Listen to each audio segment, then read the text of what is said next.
assaggiato il dolce di latte? Già per caso? Anche in Italia? Sì, non il gelato al dulce de leche, ma il dulce de leche sì l'ho assaggiato perché me Ecco l'aveva il dolce. fatto proprio questa mia amica argentina. Cosa ti è sembrato? Ma mi è piaciuto molto, mi è piaciuto veramente molto. Però mi ricordo che la lavorazione non è particolarmente semplice. Mi è sembrato abbastanza... Del dolce di latte o il gusto del Sì, gelato dolce di latte? no, no, di fare proprio il dulce de leche. Mi sembrava che aveva tipo, adesso ho dei ricordi molto vaghi, però mi ricordo che aveva tipo cotto, poi dopo non mi ricordo bene No, forse. latte e zucchero si cucina, diciamo, Ah sì, finché veniva va cotto, no? tipo praticamente in liquido, si fa come questa cosa Una specie di stupenda che è il caramello dolce di tipo, no? latte, una riduzione, diciamo, di tutto quel liquido del latte, diciamo, di quell'acqua, poi dipende poi dai gusti un po' più fatto, un po' più meno, eh, ma veramente non è una grande scienza. Ci sono tante anche teorie di come è nato veramente il dolce di latte, poi abbiamo che è stato in Argentina, che è stato dall'altra parte, noi pensiamo che è l'Argentina, ma no, abbiamo una grande tradizione, no? Ti racconto anche ai nostri ascoltatori che ci seguono forse in altre parti del mondo, c'è questa leggenda che dice che una delle signore in cucina di una importante famiglia stava cucinando, si è dimenticato il latte per i bambini, il latte con lo zucchero, e poi è tornata e vedeva lì già come il dolce di latte fatto, no? Che era quel latte già ridotto, diciamo, con lo zucchero, con tutto. Vabbè, anche in alcune parti si dicono manjar, che è una cosa deliziosa, no? È veramente una cosa stupenda. E parlando un po' di gusti di gelato, Sandro, hai un tuo gusto di gelato preferito? Tu? Sì, assolutamente sì. Allora, a me piace tantissimo il gelato al cocco, che è proprio uno dei miei preferiti in assoluto. Però il mio gelato in assoluto, assoluto preferito è il gelato al bergamotto, che non so se sapete cosa sia il bergamotto, ma è un Racconta ai nostri agrume ascoltatori. calabrese. Scusa? Racconta così i nostri ascoltatori lo Sì, capiscono.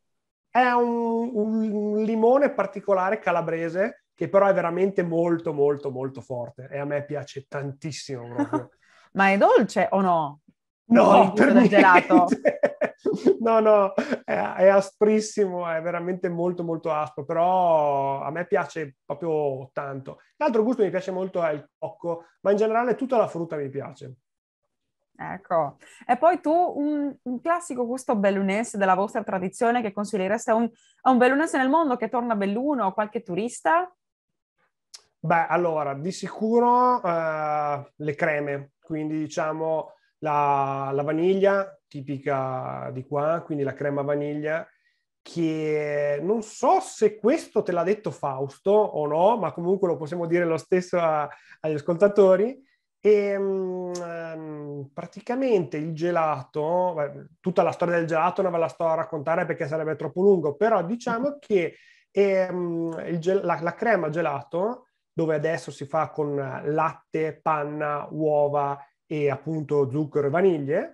E questa vaniglia veniva sostituita una volta da un fiore che si chiama nigritella, che è un fiore che cresce proprio sulle montagne, ma molto alto, sopra i 1600 metri di altitudine.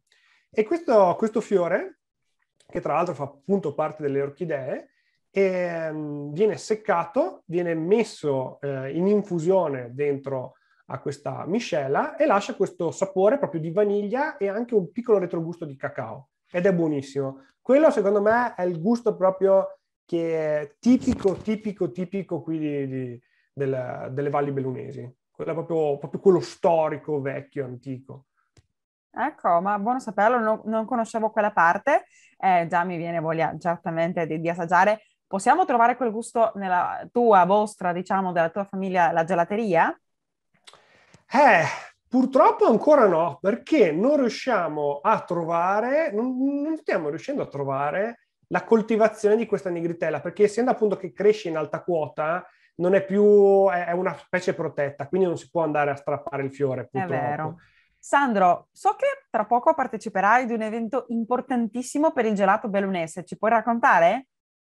Sì, certo, anzi questa è una cosa proprio bella bella, perché quando abbiamo deciso di fare questo corso in Argentina, e ho pensato subito alla Fiera di Longarone, di coinvolgere la Fiera di Longarone. Poi mi sono detto, aspettiamo che prima il corso parta e poi parliamo con la Fiera di Longarone, dove c'è questa mostra internazionale del gelato che c'è dal 1959, quindi è la fiera del gelato più vecchia del mondo e anche quella più importante.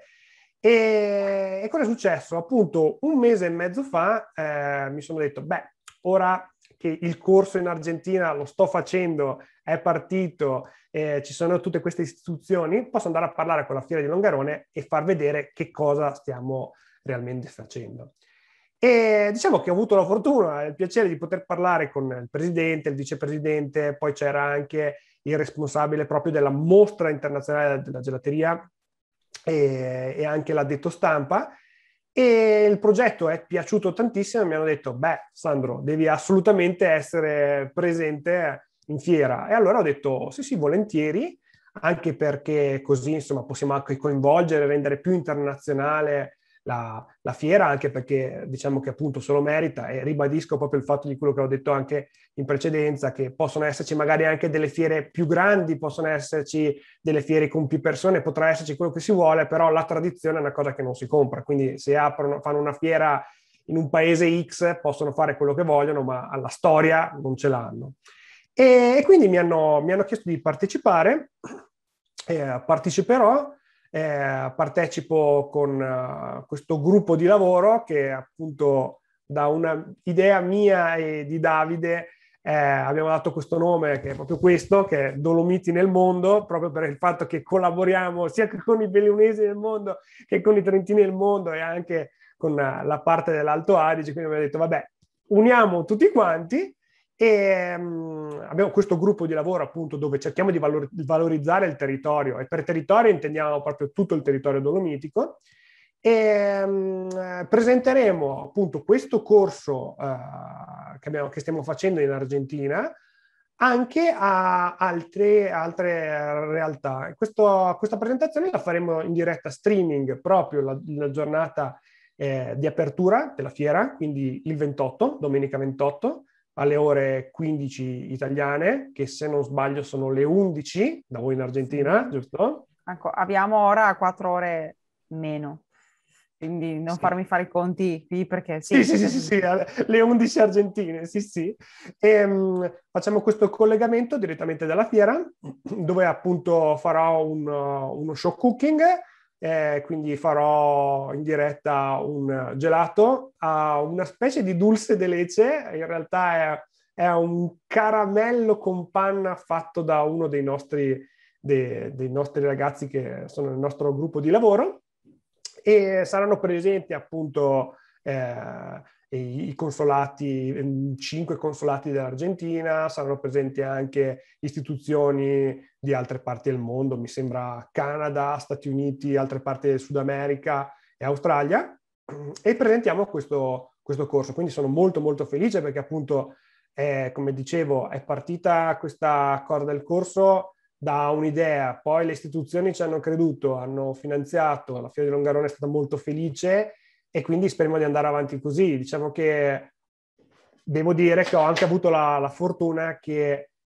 sì, la passione c'è, però sono stato anche fortunato che c'è stato anche chi ha secondato questa passione e mi dà la possibilità di poter lavorare così, perché devo dire che proprio a me piace tantissimo, proprio una cosa che Si mi vede il tuo piace proprio tanto, entusiasmo. tanto, tanto, anche come dicevo prima, che sono un po' un rompiscatole, che vado a prendere l'uovo e così, però non lo prendo tanto perché è una mia idea, ma proprio perché so spiegare il motivo per cui è meglio prendere un uovo di un certo tipo rispetto che prendere un uovo di un altro tipo. Quindi insomma diciamo che sono un po' pignolo da questo punto di vista, però quando si lavora un po' la pignoleria è anche importante, diciamo.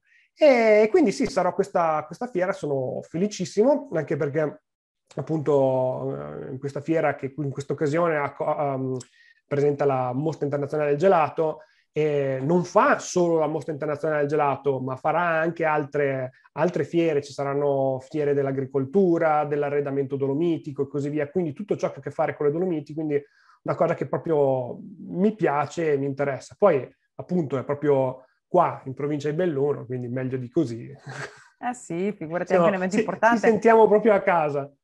Certo, è la tua prima volta lì nella fiera di Longarone o avevi già partecipato? No, allora io partecipo appunto con già da quasi da quando è stata creata quella cooperativa che dicevo prima con mio padre, che si chiama LIA, che sarebbe il Libero Istituto dell'Arte Gelatiera, che tra l'altro devo ringraziare anche questa cooperativa se abbiamo potuto fare questo corso.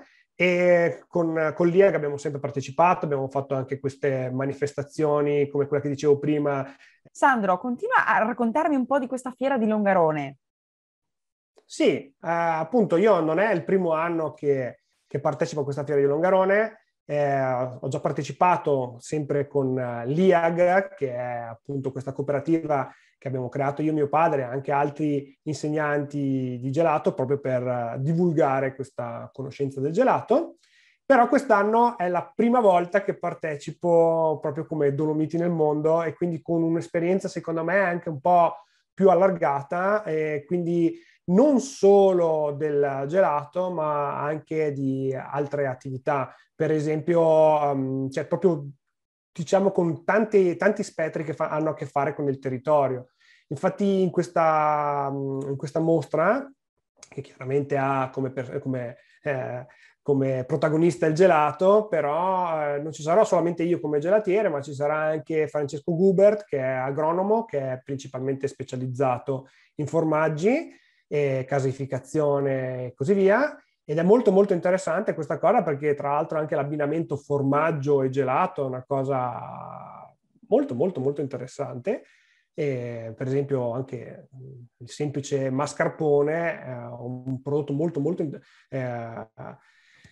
che si presta molto per fare il gelato, no? Anche basta pensare il gelato al tiramisù senza mascarpone non sarebbe un gelato. E poi avremo anche un'altra ragazza che invece si chiama Martina Bonetto, che invece lei è una naturalista, laureata in scienze naturali a Bologna e quindi insomma qui il territorio Dolomiti è proprio casa sua. E poi avremo che interverrà sempre in questo streaming che faremo con vari paesi del mondo per presentare questo corso che stiamo facendo in Argentina, anche un'altra insegnante che si chiama Sara Lago, anche lei dolomitica, lei è ricercatrice universitaria con PhD, quindi insomma diciamo quella che ha il titolo più alto, quindi dobbiamo tutti inchinarci a lei. E quindi anche lei insomma porta diciamo, un certo tipo di spessore a questo nostro stand. Sì. E appunto in questo nostro stand non vogliamo parlare solo esclusivamente di gelato, ma anche, diciamo, attraverso il gelato far vedere tutte le attività che noi facciamo. Infatti, sempre con Dolomiti nel mondo facciamo escursioni sulle Dolomiti, varie passeggiate, facciamo attività di camp, di hockey su ghiaccio femminile, giovanile, ed è una cosa di Quindi cui vado molto molto orgoglioso. non solo gelato, sei anche sport, Sandro, tu. Sì, sì, sì, l'hockey, anzi devo dire la verità, l'hockey nella mia famiglia è la prima cosa in assoluto. Non il gelato? Sì, devo dire la verità, sì. Ma è una combinazione secondo me fantastica, in quanto appunto il gelato è primavera, estate e inizio autunno, invece da dopo arriva l'hockey, visto che è uno sport invernale. No, è una cosa che ci tengo tantissimo, devo dire, so che è una cosa un po' strana, ma ci tengo tanto tanto, anche considerando il fatto che, vabbè, mia sorella è stata anche in nazionale di hockey femminile, ha vinto 2 campionati italiani di hockey femminile su ghiaccio. So che da voi in Argentina va invece l'hockey su prato, se non sbaglio, almeno Sì. così mi è stato detto. No, Tra sì, con le l'altro ho nostre scoperto che famose c'è Las una ragazza Leonas. argentina, Come, scusa? ho scoperto che c'è una ragazza argentina che gioca nel campionato italiano da quest'anno nel Padova. Devo Guarda, informarmi meglio. dai, sì, così anche la possiamo incontrare, intervistare, sarebbe stupendo. No, c'è tanto Mi metto talento in contatto perché italo-argentino. è una cosa abbastanza particolare, infatti mi hanno detto. E no, ci tengo tantissimo anche considerando il fatto che appunto qua vicino, quindi a Cortina, ci saranno le Olimpiadi del 2026, quindi insomma spero che qualche ragazza che fa il nostro camp parteciperà. Tra l'altro sono anche dirigente di una squadra di hockey che si chiama Eagles di Bolzano, che è la squadra che ad oggi è detentrice del titolo nazionale, che partecipa anche al campionato europeo, e infatti sono anche un po' combattuto perché il 28 inizia la fiera, ma abbiamo anche una partita e non posso esserci, quindi insomma questo vi fa capire quanto ci tengo alla fiera. Ecco, sì, immagino quella tortura dentro di te, poverino Sandro. È un po' una tortura, però non sono ancora in grado di sdoppiarmi, purtroppo. Ma guarda, Sandro, non conoscevo quell'altro lato del gelatiere che si abbina con, è vero, uno sport invernale che anche qui, non abbiamo così tanto freddo in Argentina, il nostro sul Prato, che abbiamo anche importanti premi vinti, diciamo, e hockey, almeno a Buenos Aires è uno sport che si gioca tantissimo, appassiona tante persone, particolarmente le donne, anche i maschi, ma le donne sì. Veramente interessante, Sandro, grazie per condividerlo con noi. Come ci puoi raccontare un po' brevemente, no, di Dolomiti nel mondo? Siete un gruppo, un'associazione? Fantastico, mi piace tantissimo come domanda questa, infatti. Allora, proprio con questo ragazzo Davide, che è diventato mio socio appunto in questa attività, ci siamo detti spesso, ma visto che abbiamo tutti e due la stessa idea, cioè quindi quella di promuovere il territorio, perché mai promuovere il territorio? Io che non so bene quale territorio promuovere, se promuovere la parte bellunese o la parte di Bolzano. Lui non sa se promuovere la parte di Trento o la parte che ha a che fare più col Friuli. Allora ci siamo detti, ma sai cosa? Potremmo unirci noi due in un gruppo di lavoro che si può chiamare Dolomiti nel Mondo, e abbiamo iniziato noi due. Da noi due, appunto, che abbiamo questo lavoro completamente differente, perché io sono insegnante, faccio consulenza nelle gelaterie, anche bar, pasticcerie, poi dipende, chiaramente sono più specializzato per quanto riguarda la gelateria, e Davide invece Davide invece è laureato in giurisprudenza con la specialistica in giurisprudenza alimentare, e quindi lui invece si occupa principalmente del commercio estero, quindi vende prodotti dolomitici all'estero come agente.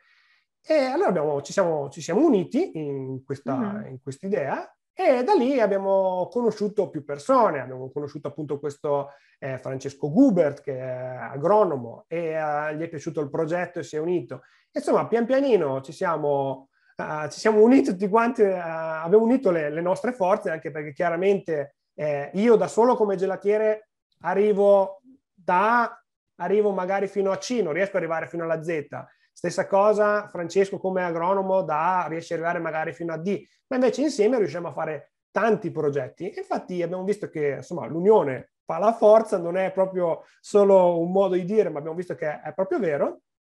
Ed è molto molto interessante, perché appunto abbiamo creato questo gruppo di lavoro di persone principalmente preparate sulla gastronomia e sul territorio, e dove, come dicevo prima, c'è il dietologo, c'è l'esperto di diritto alimentare, c'è l'agronomo, c'è il gelatiere, c'è una ragazza proprio di Zoldo che si chiama Mia Campo Bagatin, che lei invece è laureata in scienze dell'alimentazione. Tra l'altro, apro e chiudo parentesi, questa ragazza gioca a hockey e gioca in nazionale, e gioca anche piuttosto bene. Ma bravissima, i nostri complimenti e sì, il nostro saluto. 2 settimane fa ha fatto le qualifiche olimpiche a Füssen in Germania, dove ovviamente c'ero anch'io a guardare, e purtroppo non ci siamo qualificati, si è qualificata la Danimarca, però insomma dai, già partecipare a quella qualificazione è una bella cosa. Anche immagino che è giovane, quanti anni ha?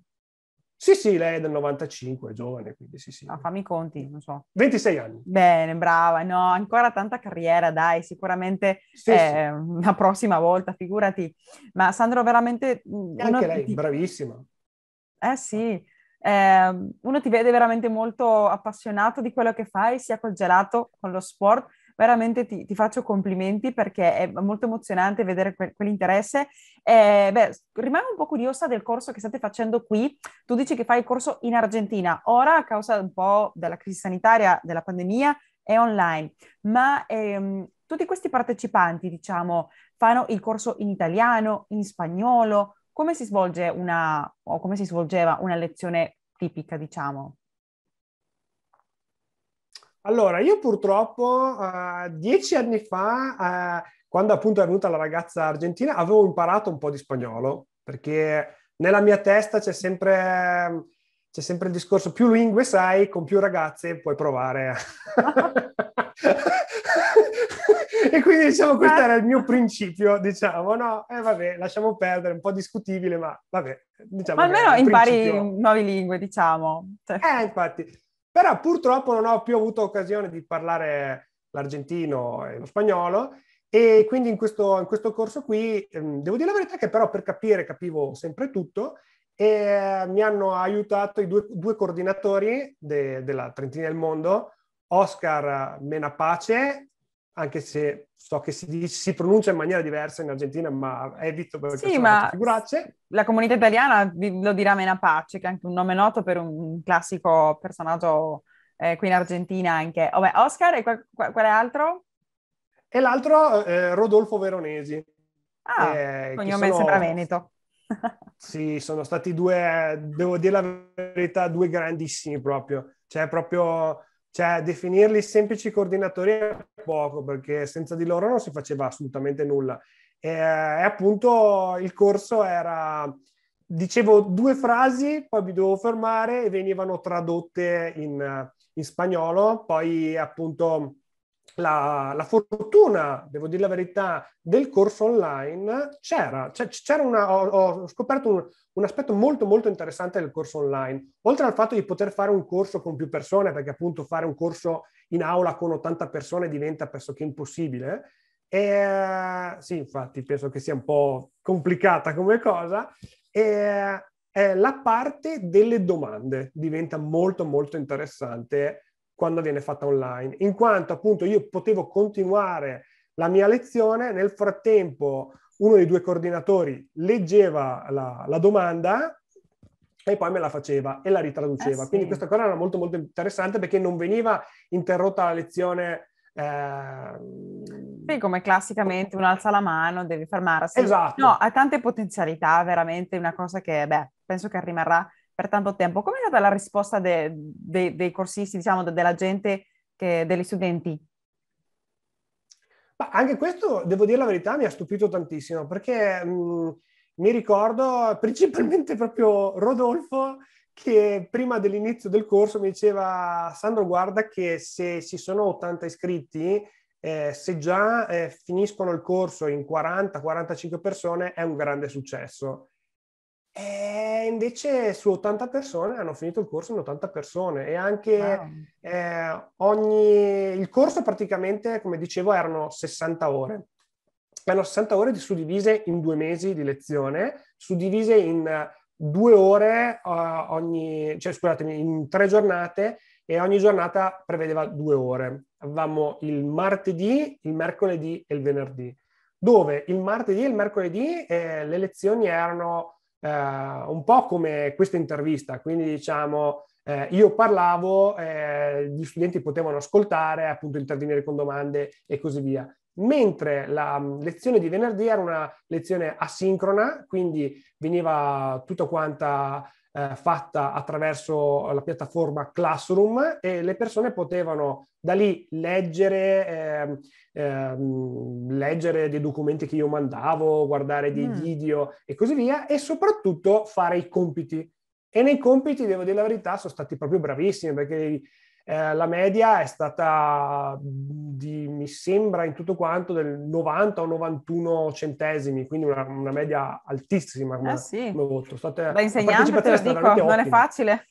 No, per niente. Infatti mi sembra che la persona che ha avuto il punteggio più basso comunque aveva, non mi ricordo, 67 o 68 centesimi, quindi comunque la sufficienza e quindi è stata Eh, anche una cosa molto, molto, molto positiva. sono E... contenta. Sì, anche perché in tanti si è visto proprio che avevano proprio non solo la curiosità del gelato, ma proprio anche l'interesse nell'aprire una gelateria proprio, no? Quindi speriamo di poterli aiutare anche in maniera un po' più pratica, diciamo. Sì, no, qui in Argentina anche il gelato è una passione, quindi no, non penso, non vedo come avremo più gelatieri prontamente anche grazie a questo corso di formazione, che è una delle potenzialità della didattica a distanza, che è questo, che io sempre ritengo molto utile. Un po', diciamo, in questi tempi di pandemia la gente, beh, la odiava perché tanti motivi, ma non vedeva tutte, diciamo, le potenzialità, tutte le risorse, diciamo, che abbiamo oggi. 10 anni fa, 20 anni fa, 50 anni fa, non era come oggi, ma oggi possiamo fare questo di collegarci asincronicamente, caricare del materiale, leggere, è una cosa che accorciare le distanze, combattere anche un po' il problema del fuso orario, perché se tu carichi un documento lo possono guardare e possono adattarsi ai propri orari. Per esempio, se tu studi meglio la notte per lavoro o per capacità, puoi farlo. Se ti va meglio la giornata, puoi farlo perché lo leggi lì. Veramente ci sono tanti benefici. Anche la gente non perde, fra virgolette, tempo negli spostamenti. Io posso arrivare a casa dal lavoro e mi fermo lì e posso studiare, non devo andare da un'altra parte, che almeno qui in Argentina con le distanze, non so, anche meno inquinamento perché utilizziamo un po' di meno la macchina, il trasporto pubblico, quindi penso che ha benefici. E per esempio qui in Argentina, non so da voi, ma qui abbiamo sfortunatamente il problema dell'insicurezza. Certe zone la sera non si può nemmeno uscire, quindi con quella parte diciamo che io vedo un sacco di aspetti positivi con la didattica a distanza. Ma come fate voi il corso, no? Di gelatiere. Beh, Sandro, veramente è stato un piacere. Dimmi, se ti devono trovare sia te che la gelateria, hai qualche sito web, sei sui social? Raccontaci. Sì, certo. Intanto anch'io condivido pienamente quello che hai detto sui corsi online, infatti è una cosa molto, molto, molto comoda. Non a caso, come ripeto, io vengo anche dall'informatica, quindi è una cosa che io già facevo precedentemente, quindi magari ho anche portato quel qualcosa in più che magari ad altri del settore mancava, perché capisco che magari in periodi di pandemia tante persone che magari prima non accendevano, non sapevano neanche cosa fosse un computer, si sono ritrovate a dover accendere un computer ed era un po' più Assolutamente. complicato. Non Ecco, io sapevano questo mandare una problema per mail. fortuna non ce l'avevo e quindi diciamo mi è stato anche più semplice il tutto. Tra l'altro devo dire anche la verità, anche Oscar e Rodolfo veramente mega, mega competenti con i computer, veramente ottima cosa. Anche loro, ho dimenticato di dire che la lezione era in diretta, ma poi veniva sempre registrata e c'è sempre la possibilità anche di scaricarla, quindi anche questa è una cosa positiva. E appunto, oltre ad esserci la possibilità di scaricarla, per chi si è iscritto al corso può anche vederla nel canale YouTube proprio di Dolomiti nel Mondo.